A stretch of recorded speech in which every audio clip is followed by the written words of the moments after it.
श्री हठीला हनुमान जी मंदिर पर हनुमान दादा का जन्मोत्सव मनाया जाने वाला है, जिसके लिए 5 से लेकर 12 अप्रैल तक अखंड राम धून समेत के कई धार्मिक आयोजन करवाए गए हैं। वडोदरा शहर में सुरसागर किनारे हनुमान दादा का मंदिर श्री हठीला हनुमान जी मंदिर मौजूद है, जहां पर हनुमान दादा का जन्मोत्सव मनाते हुए 5 से लेकर 12 अप्रैल तक अखंड राम धून का आयोजन करवाया गया है।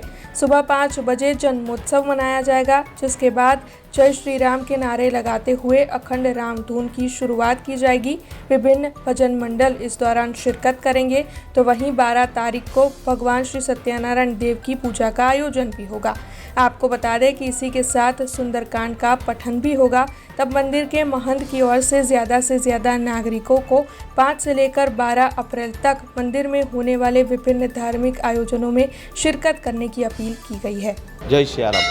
सर्व भाविक भक्तों ने जणाववानुं के सुसागर किनारे आवेलू श्री हठीला हनुमान मंदिर खाते जे वर्षों परंपरागत रीते चालती આવતીકાલથી સવારે 6 વાગે શ્રી રામ જય રામની અખંડ ગુણની શરૂઆત થશે, જે તારીખ 12/4 હનુમાન જન્મોત્સવે સવારે 6 વાગે તેની પૂર્ણાહુતિ કરવામાં આવશે।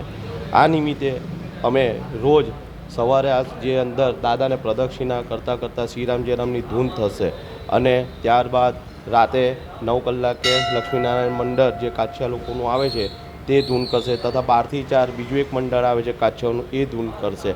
આ ધૂન અમારે સાપ્તાહિક ધૂન અમે કહીએ છીએ, જે અખંડ ચાલતી આવી છે। હવે આપણે શનિવારના જન્મોત્સવ નિમિત્તે સવારે 5:30 વાગે દાદાને આપણે જન્મ કરીશું, ત્યારબાદ એમને નવા શણગાર કરવામાં આવશે। ત્યારબાદ 8 કલાકે હનુમાન યાગનું આયોજન કરેલું છે અને ત્યારબાદ બપોરે 4 કલાકે શ્રી સત્યનારાયણની મહાકથા તથા આપણે પ્રસાદનું વિતરણ કરીશું અને ત્યારબાદ રાતે 8:30 કલાકે દર્શન ભટ્ટના સ્વમુખે સુંદરકાંડના પાઠનું આયોજન કરેલું। તો આ દરેક આજે સાપ્તાહિક જે વર્ષોથી ચાલતી આવતી અખંડ ધૂન છે તથા જે આ આપણે યજ્ઞ છે, આ બધા તમામનો મારે સર્વ ભાવિ ભક્તોએ લાભ લેવા વિનંતી। जय सियाराम। हमसे जुड़े रहने के लिए हमारे YouTube चैनल को सब्सक्राइब करें और नई वीडियो की नोटिफिकेशन के लिए बेल आइकॉन को दबाएं।